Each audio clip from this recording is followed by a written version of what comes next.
Bentornati e buongiorno Verona Live, siamo di nuovo in diretta dopo il collegamento con il direttore Matteo Scolari che ci ha portato all'interno dell'ex Cinema Astra per questa scoperta archeologica, questi resti di un albergo forse risalente all'epoca imperiale, quindi scoperte veramente incredibili.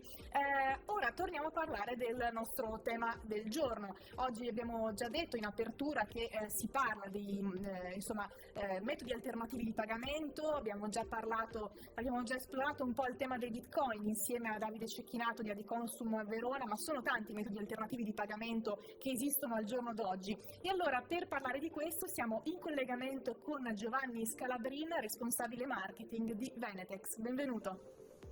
Buongiorno, grazie mille.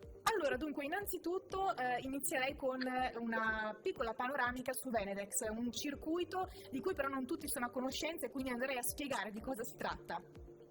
Certo, allora, il circuito Venetex è una rete di aziende e di imprese del Veneto, al momento sono 800, che appunto scambiano tra loro prodotti e servizi, quindi fanno fatturato aggiuntivo vendendo prodotti e servizi all'interno della rete, e con un patto che tutto parte di questo fatturato venga poi rispeso all'interno della rete. Quindi quello che io guadagno da una vendita che farò all'interno della rete lo rispenderò appunto in acquisti da un fornitore sempre all'interno della rete. 800 aziende in Veneto oppure 10.000 aziende in tutto il territorio nazionale nel progetto Salvex di cui facciamo parte.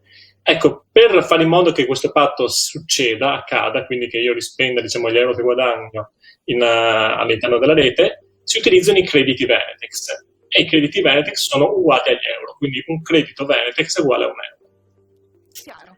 Ecco, come nasce questo circuito? Insomma, nasce in Veneto oppure parte da qualche altra regione, da qualche altra zona? Certo, allora il progetto è nato effettivamente in Sardegna, si parla appunto di Sardex, e quello che è il progetto Sardex Pay, che oggi coinvolge praticamente tutto il territorio nazionale. Sono già 15-16 regioni in tutta Italia che appunto partecipano di questo circuito di appunto un ammontare di circa 10.000 aziende. E il Veneto fa parte di questo. Il Veneto è nato nel 2016, Venetex è nato nel 2016 e fa parte appunto del progetto Sardex Pay. Noi appunto ci prendiamo cura dell'economia locale, quindi del territorio veneto, per cui gestiamo appunto attraverso i nostri broker, attraverso il nostro staff, le aziende del Veneto. Però diamo respiro a chi vuole anche vendere all'esterno del territorio regionale, appunto all'interno del circuito Sardex Pay, quindi il circuito nazionale di oltre 10.000 aziende. Sempre utilizzando i crediti. I crediti sono uguali sia appunto in territorio nazionale che in territorio veneto, sono sempre crediti, un credito uguale a un euro, in questo caso per quanto riguarda il Veneto, il Venetex. Chiaro. Ecco, per quanto riguarda la diffusione di questo circuito, insomma, abbiamo visto ci sono tanti metodi di pagamento al giorno d'oggi, lo dicevo prima, insomma, la moneta virtuale, poi c'è anche il bitcoin, insomma, come sta crescendo anche Venetex, insomma, in questo panorama che è sempre più ricco di competitor, così vogliamo Certo, allora, sì, in certo senso siamo molto diversi da quello che sono le criptovalute oppure le monete virtuali o i bitcoin, perché non abbiamo nessuna fluttuazione e non c'è nessuna speculazione all'interno del nostro sistema finanziario, in certo senso. Ossia un Venetex è uguale a un euro, quindi fondamentalmente sono euro che circolano internamente alla community di Venetex, fatta di aziende e di liberi professionisti. Ecco, posso dire che effettivamente questa economia, appunto, sia in Veneto, appunto, oppure nel territorio nazionale con Saldex Pay, è aggiuntiva rispetto a quello che è l'economia, tradizionale, per cui offriamo un mercato aggiuntivo. Questo ha fatto sì che in tutto il periodo della pandemia, ad esempio, negli ultimi 2 anni avessimo avuto una crescita economica nostra del più 50% rispetto all'anno precedente. Quindi pensiamo nel 2020 siamo cresciuti più 50% rispetto al 2019. Ma stiamo crescendo anche adesso, sempre all'interno dell'economia nostra, gli scambi sono cresciuti nel maggio 2021 del più 110% rispetto al maggio 2020. Quindi anche in questa fase di ripartenza stiamo comunque crescendo a livello di scambi. Poi a livello anche di affiliazione, a livello anche di crescita appunto di imprese, di affiliati al circuito, che ovviamente devono essere compatibili con quelle che sono le esigenze delle imprese all'interno, dei professionisti all'interno della rete. Quindi diciamo che la crescita sia degli affiliati, ma molto più forte, per quanto riguarda il Veneto, degli scambi del transatto, quindi dell'utilizzo della moneta, perché si ha sempre più fiducia di questa modalità di pagamento, che è appunto funzionale a far crescere l'economia territoriale locale e appunto a dare più ossigeno alle imprese nella situazione attuale e comunque anche di crescita. Certo. Ecco, una domanda, se secondo lei in futuro, insomma magari non adesso, ma tra qualche anno, la moneta virtuale o anche il Venetex per dire, è destinata a soppiantare l'economia attuale fatta di banconote, di moneta, insomma?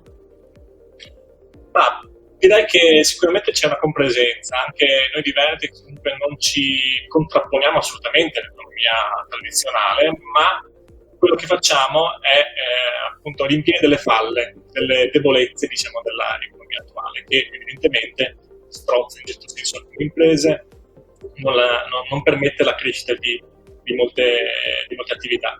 Di conseguenza l'utilizzo di una moneta come Venetex aiuta appunto a far crescere diverse PMI, diverse appunto attività locali e del territorio italiano. Credo che in futuro sicuramente la compresenza di diversi metodi di pagamento sarà la soluzione più adeguata e più utilizzabile, più auspicabile anche direi. Chiaro. Ecco, adesso appunto che ci ha parlato di questa crescita, tra l'altro esponenziale, insomma, negli ultimi mesi, insomma, quali progetti ci sono in cantiere per Venetex? Appunto, siamo sempre più in collaborazione con Sadex Pay, quindi col progetto Sadex nazionale, e respiro sempre più ampio. Ultimamente anche tra i soci di Sadex Pay è entrata Banca Etica con un investimento di 250.000 euro, è entrato tra i soci appunto nel progetto di equity crowdfunding che Sadex Pay sta attuando proprio in questi giorni. E la collaborazione quindi con le diverse community regionali di Sadex Pay è sempre più forte ed è sempre più interessante. Questo sicuramente dà un'idea di economia appunto nazionale che è fatta da diverse community, quindi fatta da diverse community non solo territoriali ma anche di scopo, che potranno appunto dialogare insieme, potranno appunto prendersi cura delle diverse realtà economiche nostrane. E quindi il futuro sicuramente è una maggiore connessione, interconnessione tra diverse community e tra diverse realtà appunto del progetto Sadex Pay. Benissimo, allora noi Giovanni la ringraziamo per averci portato insomma, all'interno di questo circuito, averci spiegato meglio anche di cosa si tratta e insomma staremo a vedere poi in futuro cosa ci riserverà insomma, per quanto riguarda anche i pagamenti elettronici, le monete virtuali. Grazie ancora e buona giornata. Grazie a voi e buona giornata. Benissimo, e allora anche noi terminiamo qui il nostro slot, tra pochi minuti andrà in onda il GR nazionale e quindi noi diamo la linea subito alle notizie, poi torneremo dopo qualche brano musicale, torneremo insieme e torneremo anche con il direttore Matteo Scolari a parlare, a vedere anche le immagini, le suggestive immagini all'interno dell'ex Cinema Astra e quindi della scoperta archeologica che è stata presentata oggi alla stampa e alla popolazione. Grazie per averci seguito e a tra poco.